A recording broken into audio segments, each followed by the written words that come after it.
Hello everyone. आज की video में हम समझने जा रहे हैं बैलेंस ऑफ पावर के इम्पोर्टेंस को, it's criticism and it's relevance in the current times. Balance of power के मीनिंग, नेचर एंड मेथड्स को हम ऑलरेडी अपनी वीडियोस में कवर कर चुके हैं। So let's start the topic. अक्सर ये क्वेश्चन पूछा जाता है कि क्या balance of power contemporary times में रेलेवेंट है? तो उसमें भी आपको पहले इसका इम्पोर्टेंस बताना पड़ेगा, किन बेसिस पे इस कॉन्सेप्ट को क्रिटिसाइज किया जाता है वो बताना पड़ेगा, और फिर आप कंक्लूड करते हैं ये बता के कि क्या ये रेलेवेंट है या नहीं है। और ये मेरिट्स एंड डीमेरिट्स आपको तभी समझ में आएंगी अगर आपने इस वीडियो के जो प्रीवियस 2 पार्ट्स देखे हैं तब, क्योंकि इस टॉपिक को ऑलरेडी उन 2 वीडियोस में कवर कर लिया गया है। So starting with the importance of balance of power. The biggest importance of balance of power is that it is a source of stability in international relations. Balance of power है ही एक ऐसी device जिसके through international level पर power को manage किया जाता है, so that कोई भी ग्रुप बहुत ज्यादा पावरफुल ना बन सके और अपनी हेजेमनी ना एस्टैब्लिश कर सके। और फर्दर इससे क्या होगा कि इंटरनेशनल लेवल पर पीस एंड स्टेबिलिटी बनी रहेगी, क्योंकि वॉर के चांसेस कम हो जाएंगे। इनफैक्ट एक थिंकर है फ्रेडरिक गेनीज, उनका मानना है कि बैलेंस ऑफ पावर के कॉन्सेप्ट ने कई बार वॉर को प्रिवेंट किया है, क्योंकि उनका मानना है कि वॉर तभी होती है जब कोई स्टेट बहुत ज्यादा पावरफुल हो जाती है, and so it's a source of stability in international relations. Next importance is that it suits the real nature of international relations. International relations का नेचर क्या है? डायनामिक है, ये हमेशा बदलता रहता है। और बैलेंस ऑफ पावर का भी डायनामिक नेचर है, ये हमेशा के लिए सेम नहीं रहता है, बल्कि कुछ शॉर्ट स्पैन ऑफ टाइम के लिए ही एग्जिस्टेंस में आता है। ऐसा नहीं है कि एक अलायंस बन गया है तो वो हमेशा के लिए बना रहेगा, बल्कि ये जो डायनामिक्स हैं ये समय के साथ साथ चेंज होते रहते हैं। जैसा कि मैंने पहले भी बताया था कि सेकेंड वर्ल्ड वॉर के दौरान यूएसए और सोवियत यूनियन एक साइड से लड़े थे, और सेकेंड वर्ल्ड वॉर के बाद ये दोनों अपोजिंग ग्रुप्स बन गए। तो बैलेंस ऑफ पावर जो है वो इंटरनेशनल रिलेशंस के डायनामिक नेचर को सूट करता है, बिकॉज खुद भी ये नेचर में डायनामिक है। It ensures multiplicity of states. Balance of power cooperation में लाया ही तभी जा सकता है जब मल्टीपल स्टेट्स एग्जिस्टेंस में हो।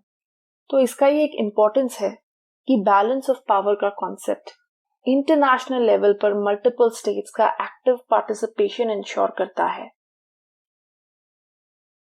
Next importance is that it guarantees the freedom of small states.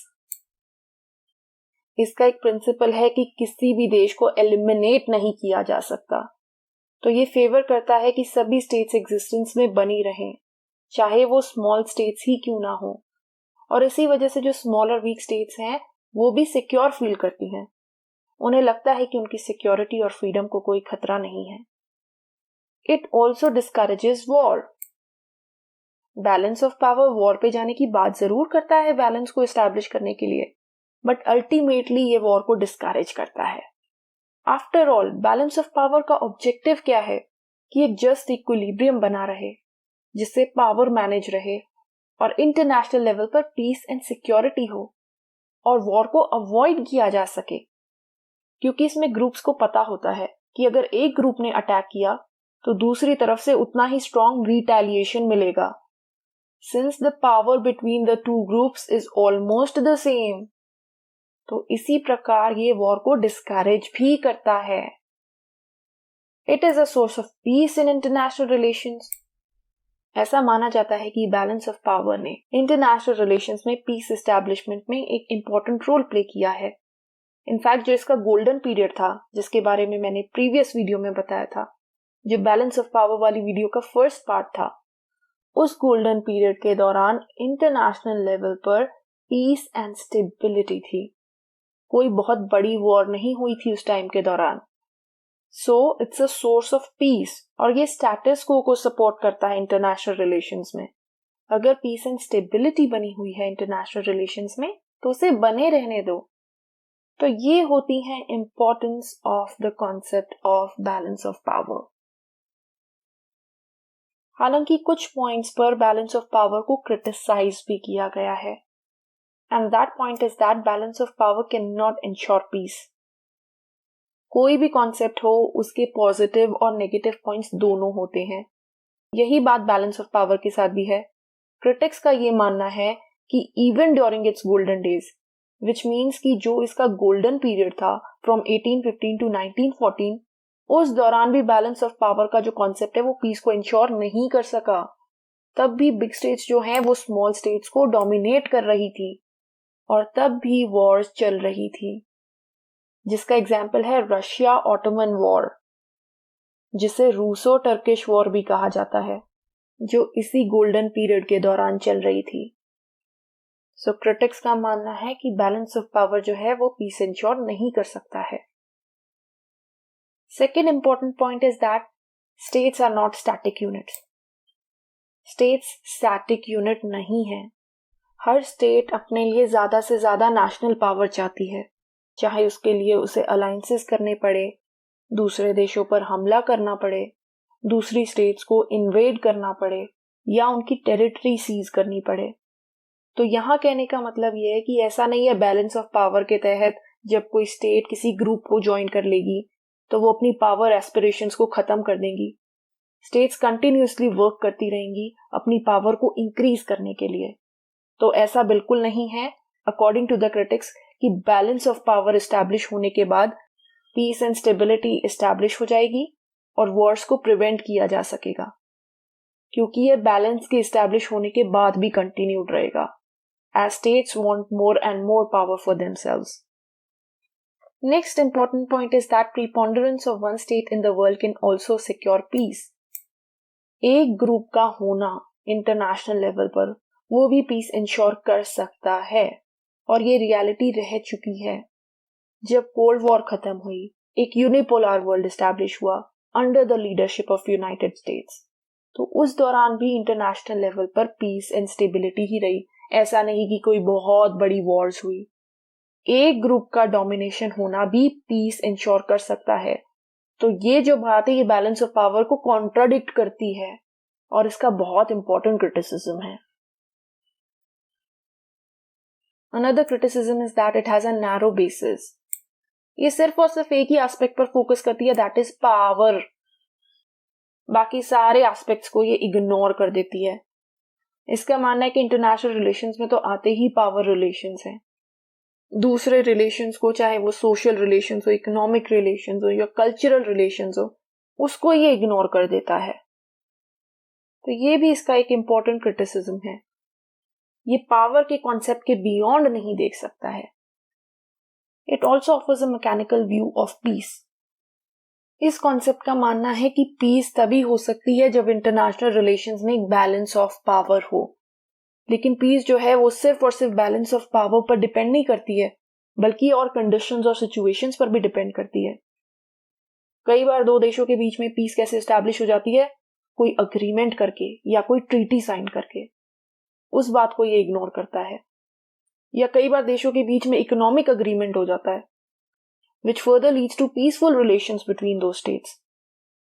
तो उन एस्पेक्ट्स को भी ये इग्नोर करता है। ये पीस का भी एक नैरो एस्पेक्ट प्रेजेंट करता है।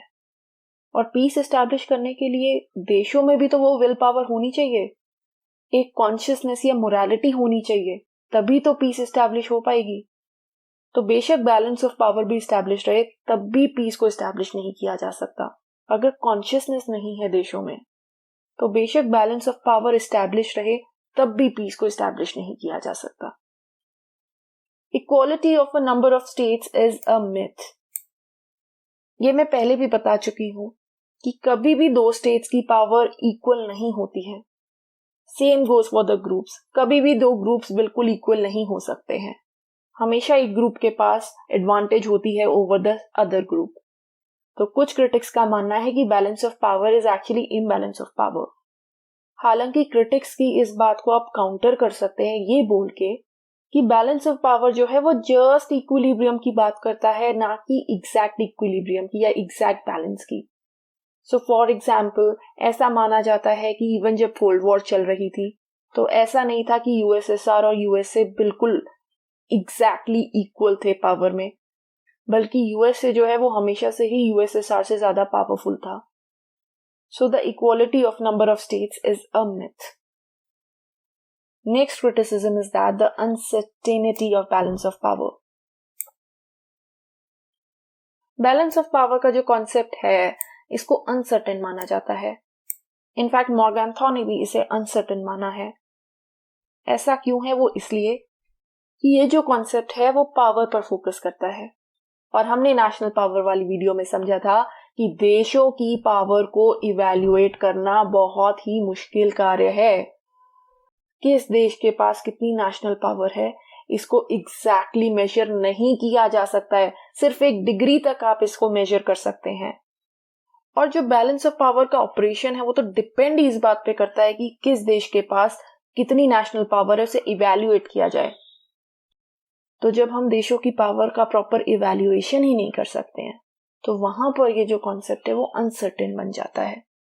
इसमें श्योरिटी की कमी हो जाती है क्योंकि हम नेशनल पावर को कभी भी एक्यूरेसी के साथ मेजर नहीं कर सकते हैं. Next criticism is that balance of power is unreal. ये भी पिछले पॉइंट से रिलेटेड है कि किसके पास कितनी नेशनल पावर है उसको लेकर एक अनसर्टेनिटी बनी रहती है. तो ऐसे में ये कॉन्सेप्ट बड़ा अनरियल हो जाता है because in reality we don't know किसके पास कितनी पावर है. स्टेट्स अपनी पावर को छुपाकर भी तो रखती हैं, सीक्रेसी भी तो बनाए रखती हैं. तो ऐसे में स्टेट्स इस कॉन्सेप्ट पर डिपेंडेंस नहीं रख सकती हैं. Another criticism is the inadequacy of the balance of power. देखिए ये वॉर पे जाने की बात करती है बैलेंस को एस्टैब्लिश करने के लिए. वहीं दूसरी तरफ ये क्या मानता है कि अगर balance of power international relations में रहेगा तो क्या होगा? एक ग्रुप दूसरे ग्रुप पर हमला करने से डरेगा क्योंकि उसे पता होगा कि अगर वो दूसरे ग्रुप पर अटैक करता है तो उसे उतना ही स्ट्रॉन्गर एक रिटेलिएशन मिलेगा. लेकिन फियर या डर कभी भी आधार नहीं होता है इंटरनेशनल रिलेशंस का. अगर एक देश को वॉर पे जाना है तो वो जाएंगी. तो वहां पर यह कॉन्सेप्ट इनएडिक्वेट या अपर्याप्त हो जाता है. Next point of criticism is that balance of power has now lost its relevance.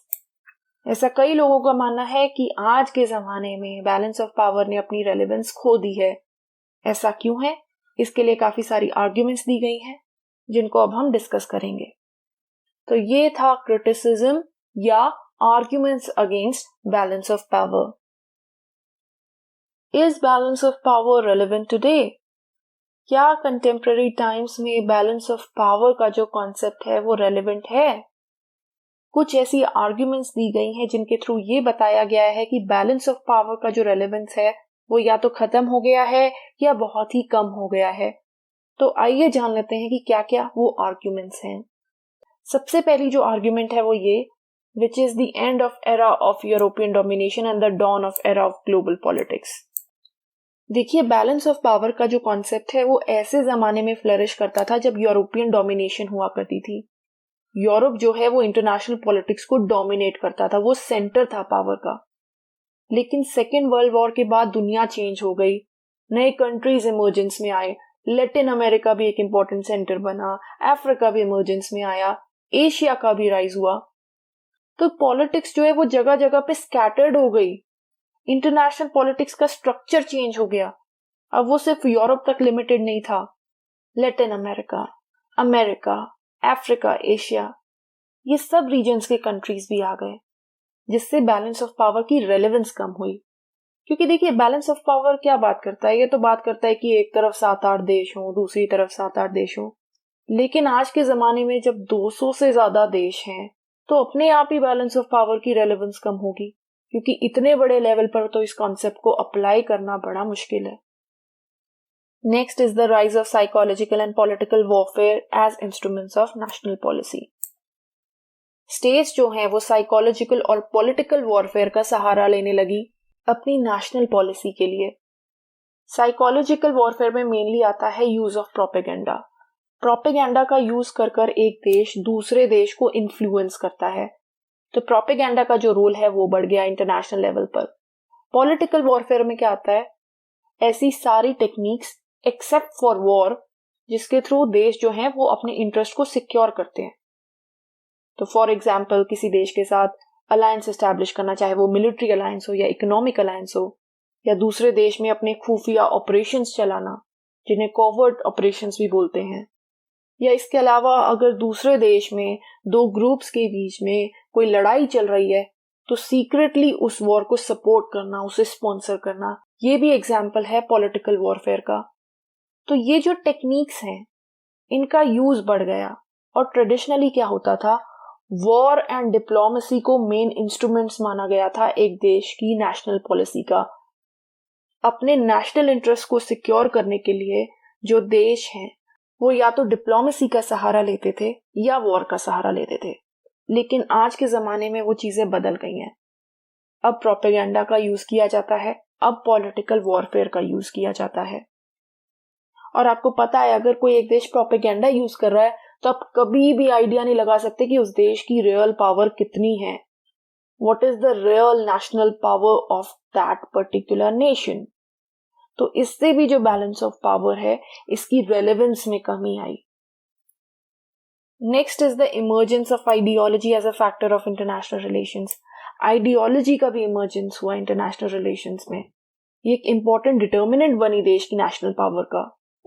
Ideology के बेसिस पर ग्रुप्स फॉर्म होने लगे, ना कि बैलेंस ऑफ पावर को एस्टैब्लिश करने के लिए। Countries with similar ideology came together and formed groups. तो यहां पर पावर नहीं बल्कि आइडियोलॉजी एक फैक्टर बना देशों के बीच में ग्रुप्स एस्टैब्लिश करने का, which again reduced the relevance of balance of power. Also, there was a reduction in number of major powers. Balance of power के कॉन्सेप्ट को ऑपरेशन में लाने के लिए ये काफी जरूरी है कि काफी सारी मेजर पावर्स या बिग पावर्स एग्जिस्ट करें, बट ऐसा हुआ नहीं। Specially after the end of cold war एक यूनिपोलर वर्ल्ड एस्टैब्लिश हुआ। सिर्फ एक सुपर पावर रह गई वर्ल्ड में, that was the United states of America. इससे अपने आप क्या हुआ, बैलेंस ऑफ पावर के कॉन्सेप्ट का जो रेलेवेंस है इंटरनेशनल रिलेशंस में वो कम हो गया। Another reason is the end of bipolarity of the Cold War period and the new era of unipolarity.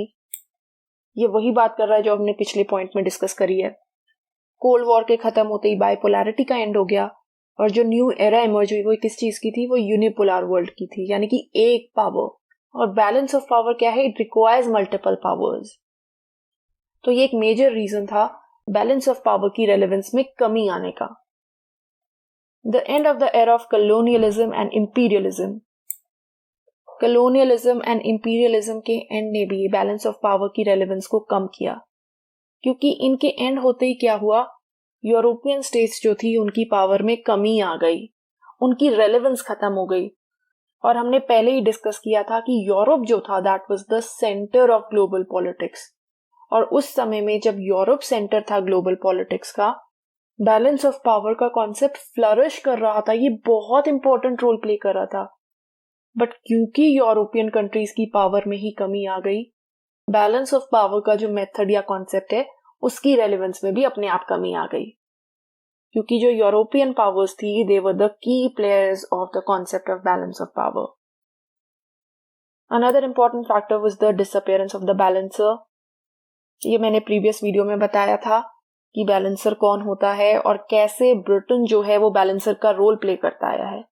Second world war के बाद ब्रिटेन की पावर में एक डिक्लाइन आया और इसके बैलेंसर का रोल भी खत्म हो गया और कोई और देश भी इस बैलेंसर की पोजीशन को फिल नहीं कर पाया। तो इससे भी बैलेंस ऑफ पावर की रेलेवेंस में कमी आई। Then came the change of concept of war into total war. War का आज के समय में कॉन्सेप्ट ही चेंज हो गया है। इसका रीजन ये भी है कि आज के जमाने में न्यूक्लियर टेक्नोलॉजी है और ऐसी एडवांस वॉर टेक्नोलॉजीज भी हैं जो एक समय में किसी भी स्टेट को पूरे तरीके से डिस्ट्रॉय कर सकती हैं।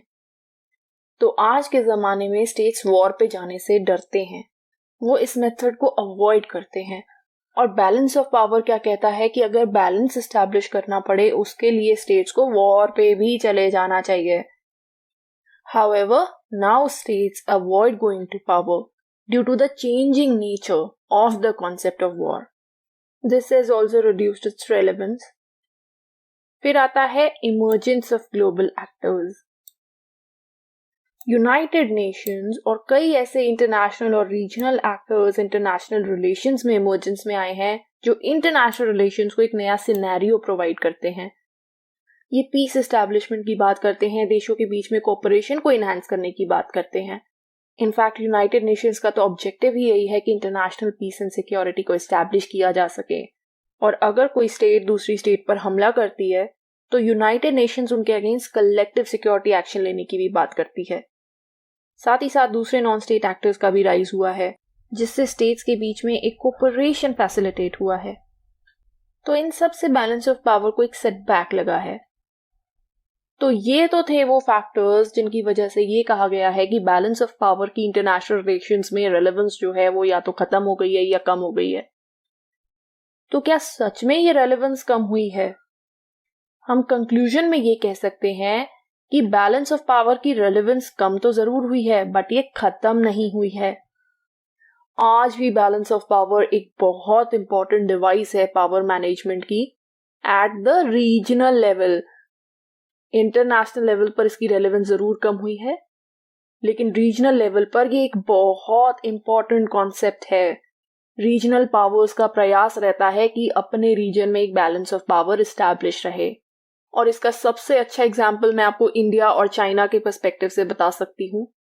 देखिए, चाइना ने इंडिया को घेरने की कोशिश की है through it's strategy of string of pearls, और इसके थ्रू वो इंडियन ओशन रीजन में भी अपने इम्पैक्ट को बढ़ाना चाहता है।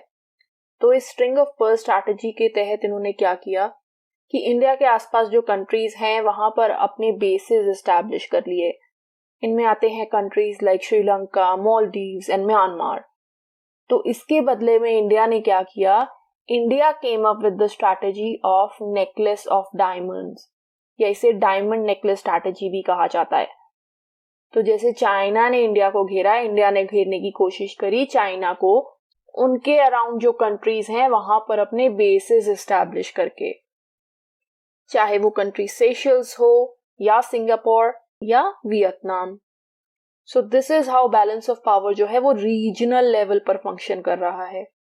इंडिया ने अपने अगेंस्ट स्ट्रैटेजी को कैसे काउंटर किया? काउंटर स्ट्रैटेजी बना के, सो दैट एक बैलेंस एस्टैब्लिश हो सके उस रीजन में। इसी प्रकार जैसे India is not a part of APEC and we know that APEC एक ऐसा ग्रुप है which is led by China, तो उस स्ट्रैटेजी को वो कैसे काउंटर कर रहा है? वो क्वाड को आगे ला रहा है। India is a part of quad. ये अगेन बैलेंस ऑफ पावर का एग्जाम्पल है at the regional level. So that shows कि रीजनल लेवल पर आज भी ये बहुत इंपॉर्टेंट स्ट्रैटेजी है। तो ये था हमारा आज का टॉपिक, जिसमें हमने समझा कि बैलेंस ऑफ पावर के क्या क्या क्रिटिसिज्म्स हैं, क्या इसकी इंपॉर्टेंस है और क्या इसकी रेलेवेंस है। और हम कंक्लूड कर सकते हैं ये कह के कि बैलेंस ऑफ पावर की रेलेवेंस खत्म नहीं हुई है। इंटरनेशनल लेवल पर ये कम जरूर हुई है, लेकिन रीजनल लेवल पर ये एक बहुत ही इंपॉर्टेंट कॉन्सेप्ट है। So I hope you understood the topic. इसके साथ ही हमारा बैलेंस ऑफ पावर का टॉपिक खत्म होता है। तो आज की वीडियो में इतना ही। अगर आपको मेरी वीडियो पसंद आई हो तो प्लीज इसे लाइक कीजिएगा, अपने दोस्तों और फैमिली रिलेटिव्स के साथ शेयर कीजिएगा और मेरे चैनल को सब्सक्राइब कीजिएगा। Thank you so much. आपका दिन शुभ हो।